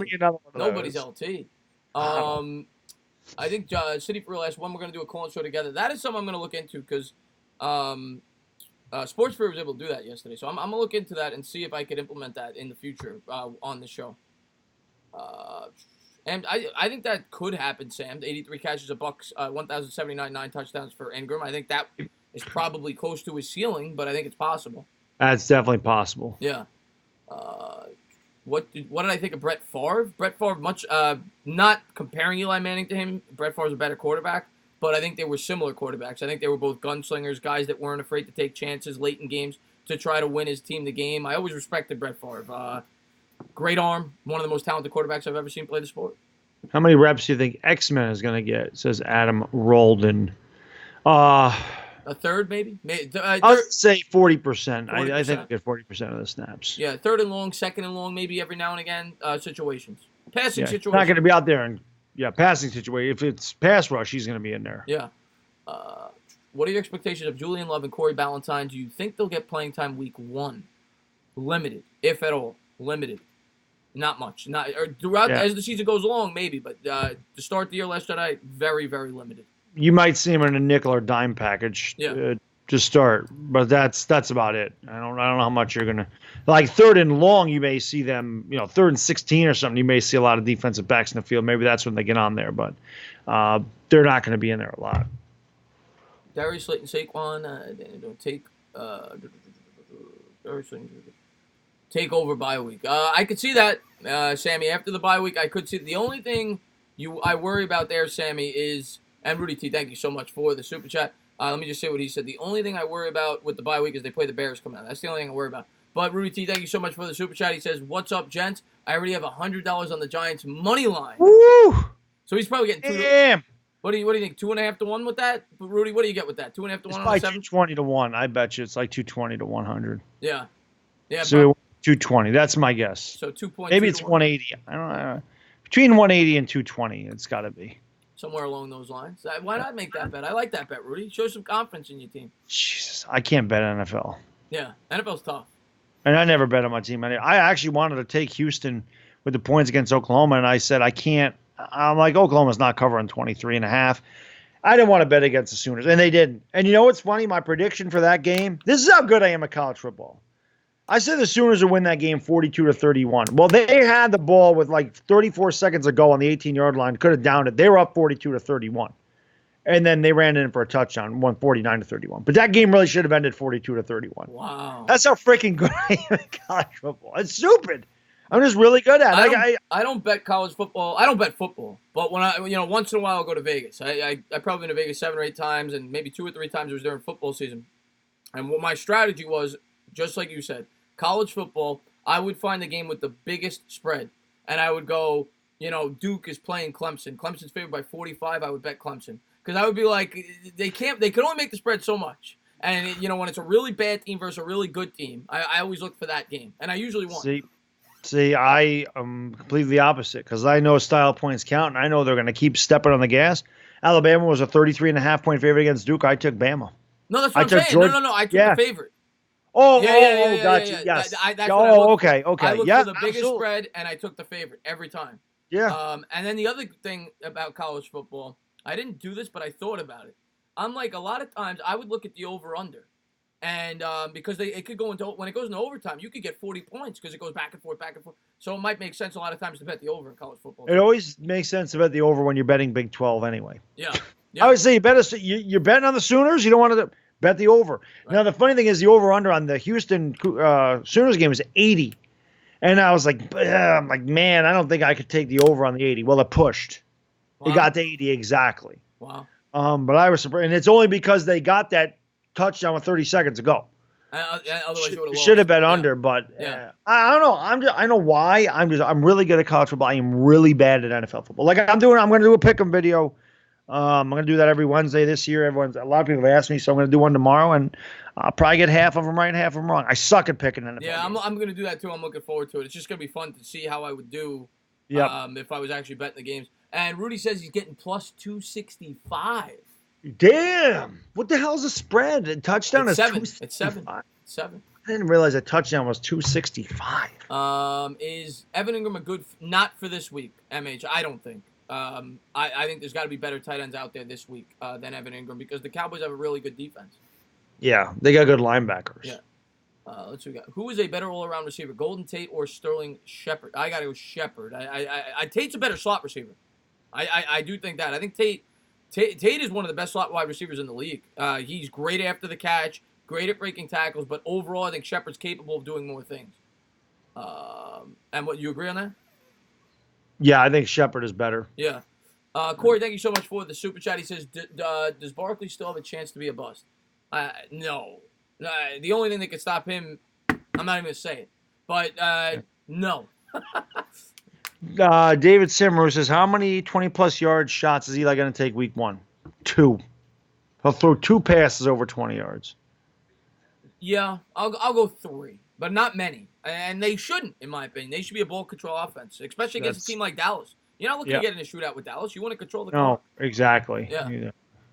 Corey Core is the guy they picked up, Will K, in free agency off the Bengals cut him, wide receiver. He's known more for his special teams. That's the guy that replaced Alonzo Russell. He's 23 years old. He's a tall receiver, but he's known for his special teams play. Yeah, Cody Core played at Ole Miss, and I do remember one game against it was a game against Alabama, and I believe that they won that game. I believe Ole Miss won this game. It was a few years ago when I think Cody Core, I don't remember he was a junior or senior, but he had a huge freaking game in that game. That's the only reason I knew who the hell he was. Otherwise, I would have never known him. But he had that big game against Alabama, and I always remembered his name because Cody Core is an easy name to remember. What is going on? Mustard Bus in the house. What's going? If you haven't done so, please go on over there. You get a good laugh. Those are great guys. We've been on their channel. Yes. Oh, they're hilarious. Yeah, he's the best. They're awesome. Those guys are fantastic. I was gonna say, Josh Doxson went to Minnesota. Yeah, we should have got him. I don't know why they didn't. Now they got Doxson deal. I don't know why they didn't take a chance at Josh Doxson. I was all about that kid. Why would I still can't get why the Redskins cut him. I don't know why they cut him either. They got no receivers on that team. They got nothing over there. He's wow, he'll blow it up. But yeah, he did play with Kirk Cousins in Washington, so they've got chemistry already. But they got a lot of weapons over there to begin with Diggs and Thielen. Yeah, they do. And they drafted a tight end in Irv Smith. I don't know how good of an opportunity he'll get there. Oh, thank you so much for the super chat. Mustard Bus. He says you guys are awesome. 2 days. Yeah, 2 days the Thursday night game. Thank you so much, Mustard Bus, for the super chat between the Packers and the Bears. Should be a great game. Should be a great game. It should be, and it tells you how much I care. See, I'm not streaming Thursday Night Football this week, so I don't have to go to bed at 12:30 in the morning.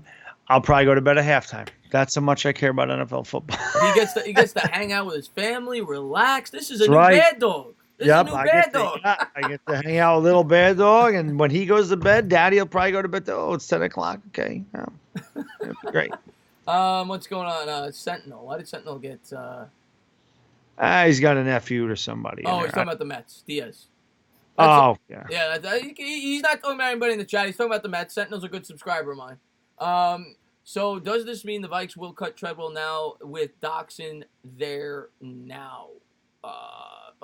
Didn't Treadwell, wasn't he already cut? Laquan Treadwell's out of there. You did videos about. Oh no, I did videos about potentially trading for him. Oh. But they said if they couldn't trade him, they were going to let him go. I don't want Laquan Treadwell. Yeah, you're not a fan. No, I like Josh Doxson better. Obviously, the Vikings do too. Yeah. So if the Giants weren't going to go after Josh Doxson, then they shouldn't go after Laquan Treadwell. You're taking a step down. And Sonora, he's not going to be live on Thursday. The spread, I actually wrote down the spread. I think it was 3 or I think it's 3. I think the Bears are favored by 3 at home. Yeah. Eli for 4 more years. No, okay. Let's be realistic here. No. He may be 3 or 4 more years in the league, not as a Giant. Not as a Giant. He might have 4 more games. Yeah, he's not going to play 4 more years as a Giant. Yeah. I hope the Giants beat the Cowboys. I'm a Dolphins fan, but I like Eli Manning. I love Eli Manning. He's my favorite player, and I hope they win too. It is 11:50. We'll go for 10 more minutes. We always go to midnight, guys. So go ahead and ask your questions. Like I said, if you have not done so, please subscribe to, I almost said it again, Bad Dog Sports. The link is in the description below. So you get fined every time you say it wrong. When the Devil Rays changed the name of the Rays, it was like a fine if the announcers called them the Devil Rays. Something happened like that, I remember. So yes, Bad Dog Sports. Yeah, go on over there. Subscribe to Bad Dog Sports. I'll always be Mr. Bad Dog, but the channel is Bad Dog Sports now. It rolls off the tongue much easier. Bad Dog Sports. It's great. It's a great name. It's adorable. Derek, Chris the Bad Dog. It's not Chris and Mr. Bad Dog 7676. It's Chris and the Bad Dog. what's up, It's like Authentic? Sims and the Mad Dog now, I heard. I heard that on my way home. XM Radio are talking about football Sunday. Like, Sims and the Mad Dog get you home. I said, stop biting off of us. No, I'm just kidding. It's Mike and the Mad Dog. All right? Do you reckon Jets will win against the Bills? I think that's going to be a great game, Sentinel. Jets are at home. I'm going to give this Jets a slight edge, but I think the Bills could win. But I'll say the Jets win by a field goal, which is the spread. I think it's going to be a push. Yeah, I'd take the Bills. Sam Darnold stinks. He would take Hofstra University over, and they don't even play football anymore, over the Jets if he could. I'm just kidding. Nah, the division games are always tough. Yeah. They're always tough. You guys we are meeting in person, Jeremy. Jets Giants game, and Yes, I called Jets. about that. Meant to tell you guys that it's not gonna happen. It's not the buy. So if people are going, you're gonna have to buy off StubHub or whatever, and we'll meet at the game. We'll get there early. We'll hang out after, and we'll talk before. Hopefully, we can get close to one another, the seats or whatever. Yeah. Well, either way, I mean, we'll hang out. We'll tailgate. We don't sit together for the game. We don't sit together, but we'll text each other at the end of the game and meet up at Reds. We'll meet up and go to Reds or whatever. Yeah, David Biggle, thank you so much for the super chat. He says we'll enjoy watching this team grow. David Biggle, perfect mindset. Perfect. That's exactly what I said. It's exactly what I said in my video today. Got nothing to lose today. We've already lost according to everybody week 1. So you got nothing to lose. That's You're our supposed to lose. mindset Go out there and play. the entire season. The mindset should be house money, because everybody says we're going to win 3 games, 4 games, 5 games. We got nothing to lose. Go out there, play your hardest. If we lose, it's expected by the pundits. So go out there, play your hardest. And worst case scenario, we build off of it. We get a high draft pick. Best case scenario, we shock the world. So that's the way I'm looking at this season. So Andrew says Goff got 4 years, $134 million. Somebody said 6 years, $161 million. Now 4 years, $134. That's crazy. Is what? That's $32.5 million, $33.5 million a year. That's about what I thought it should be. $110 million. So that's Wentz money. Yeah, that's what I would think he'd get. So then Dak is going to want the same stuff. I hope. I thought 26, 27 sounded low. Yeah. Do you expect Cody Latimer to take a huge step forward this year, Bad Dog? And me. He's going to get the opportunity, Jedi. Former second-round pick. He's the second wide receiver. I think he's only got like 500 career receiving yards. He hasn't gotten much of an opportunity throughout his career because he sat on the Broncos behind 2 really good receivers. Yeah, the Giants Sanders. Yeah. So, what do you think? You think he can take a big step forward this year? If he gets playing time, I mean, he has to. If we're going to do anything, he has to. Yeah. I'm interested to see who. I mean, I know you did the breakdown video, but who's the number 3 receiver? When Tate comes back. Fowler right now. So it will be Fowler over Latimer. Latimer will be number 4 I don't know when Tate comes back. That's what I mean. Yeah. So I think Latimer taking a step forward would depend on who the number 3 is when Golden Tate comes back. See, I would think it would probably be Latimer stays in because Fowler is basically strictly a slot receiver, which is what Tate kind of is.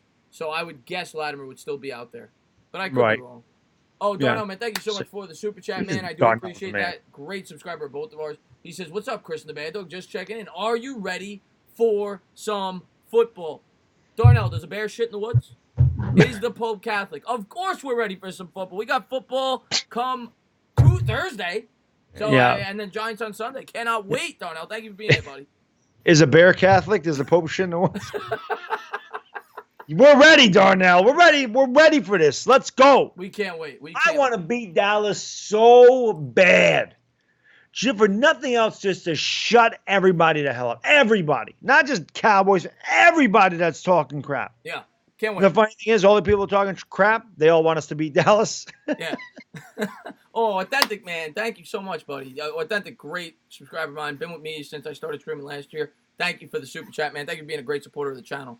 And hopefully you call in, Authentic. I'd love to talk to you. I know you're a great fan. Next time I do a call-in show. Am I ready for some football? Does Tana have amazing moss? Yeah, bossy. The Moss boss, as Stephen Evans would say. Ken says, is prostitution legal in Vegas? Hell yeah. Actually, technically, Ken, it's not in Vegas, from what I understand. I've never done it. Don't think I buy prostitutes, but I'm pretty sure it's legal in Reno, not Vegas. I could be wrong on that, but I'm pretty sure. Really? No, I think it is legal. Yeah. At least when I went there in 2009. They do it. Oh, okay. Yeah, I don't But think I there's don't. guys on the street flicking cards Yeah. all the way down the strip. Hey, trying to get you. I took a few home with me. Not the Cards, prostitutes, not the cards. strippers. Yeah. Just the cards, guys. He didn't bring the Just prostitute home. cards. What? Or prostitutes, whatever the hell they are. Let's see what we got. I would be okay if we went 4-12 and we swept. Dwayne, I'm with you on that. 4-12, we sweep Dallas and Philly. I mean, obviously, I want to make the playoffs, but that would be a good consolation prize. If we're gonna go 4-12, then yes, give me those 4 wins against those 2 teams. Yeah. No, MH, I'm not a big Ingram guy this week. I'm being honest with you. Just this week, in daily fantasy. But guys, it is 11:56. We have been here for a while. Got 4 more minutes, so we're just gonna start to close it out, guys. If you got 1 or 2 more questions, shout them out. I just want to thank everybody that was a part of the stream. If you have not done so, please subscribe, ring the bell. More importantly, go into that description and subscribe to this adorable man right here. Let's get it. Thomas Bryce, man. Thomas Bryce, I always see you in the comments after the stream, and you say that you missed it. I'm glad that you made it tonight. He says he will be in Vegas tomorrow. I will do some recon. All right, Thomas Bryce, thank you for being a part of the stream, buddy. Who will emerge as the true number 1 wide receiver from the? So are you asking the best wide receiver from the NFC East? Amari Cooper. Probably Amari Cooper, yeah. Without a doubt. It's not close. Yeah, Amari Cooper. It's not close. Because the Eagles, I mean, Alshon Jeffrey, I guess he's their number 1. He's about the same level as Sterling Shepard to me. They're a little above average. And Washington's got jack squat over there. They got nothing. Oh, they got to rebuild that team. They do. They really got to rebuild that team. It's the whole reason I made this damn video. Everyone thought I was out of my freaking mind, and I was even talking to Chuck Schartz about this during the Sooners and Cougars stream. Just telling them why Daniel Jones is going to be better, and they don't want to listen. They thought I was losing my mind. I try to tell you, it's because of the situation that team doesn't know what it's doing. Yeah. It doesn't know what it's doing. Yeah. And you got Eric Flowers on your line. You got no receivers. You got a tight end that's constantly hurt. You got Adrian Peterson, who's good, but he's old. He has 2 ACL injuries. You got Geis. Yeah. He's coming off an ACL injury. Yeah. He's never played it down in the NFL. You don't know what you got. They got. And with Eric Flowers there, Geis may not get through the year again. Their defense is pretty good, but their offense is not looking good this year. And their coaching sucks. Yeah. Gruden. They're not a good team. Yeah, they're not. They're not. But you never know. They surprised us last year, 6-2. I mean, that was a shock. Yeah. But I agree. I don't love their team this year. Entertaining. I hope the New York Giants make you and me both, Abe, and good luck to your Dolphins. Unfortunately for you, I think it's gonna be a very long year for the Dolphins. I'm gonna be completely honest with you, Abe. Lamel, thank you so much, man. Have a great night. Yeah, it's 11:59. I'm gonna close it out, and then of course I'm gonna turn it over to Bad Dog. I want to say thank you to everybody that tuned into the stream. This is our favorite thing to do on YouTube. We always say that. Thank you guys for being a part of it. We're going to be live on Friday doing the same thing. We're going to talk more in depth about the Cowboys game. I'm sure there's going to be some news leading up into it. Yep, we'll know if they have Zeke or not by then. We'll know about Zeke. We'll go over the injury report, all that stuff. So thank you to everybody for being here. Thank you, MH. Thank you, Rafael Zuna. Thank you, Gabe. Thank you, Afghanistan. Alex Sports, Luan, Ken, the King Arrives, Madden, Cushmaster. Thank you for thanking me for thanking you. Eagles UK, Authentic. Thank you for being here. And, of course, more. Oh, man, thank you, Mustard Bus, for the super chat. Didn't have to do that. Thank you very much. Go on over there and give those guys some Slim Jims. Give them some Slim Jims. Cleared up my cold the one night I had it going on. Never forget that. But thank you, guys. Stuff, ate their Slim Jims, nose is breaking up. It was great. That's a big stuffy nose, too. My nose gets stuffed. There's a lot of stuff. Black 51 makes me laugh. Redskins offensive line and defensive line is better than the Giants. Oh, okay. I don't know what planet you live on, but if you think the offensive line of the Redskins with Eric Flowers is better than what we have over here, you don't know football. You learn football. You learn football. Get the hell out of my stream. Kristen, have a great night, buddy. Real New York Giants fan, thank you for popping in. Great subscriber, both of ours. Let's go Giants is right. And, of course, I thanked all you guys. I got to thank this man. I got to thank – wait, he's over here. I got to thank this man, Mr. Bad Dog.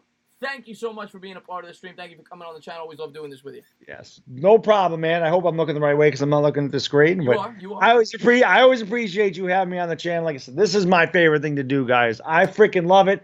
You the man. You the man. No, you the man. No, you the man.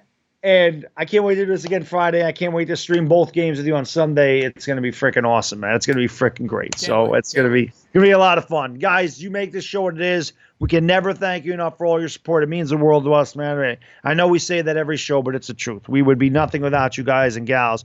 You're awesome. We appreciate all your questions, all your support. You're hanging out with us, and hopefully we'll see you Friday, and hopefully we'll see you for the game, and hopefully we see a Giants W to start the season. That'd be really awesome.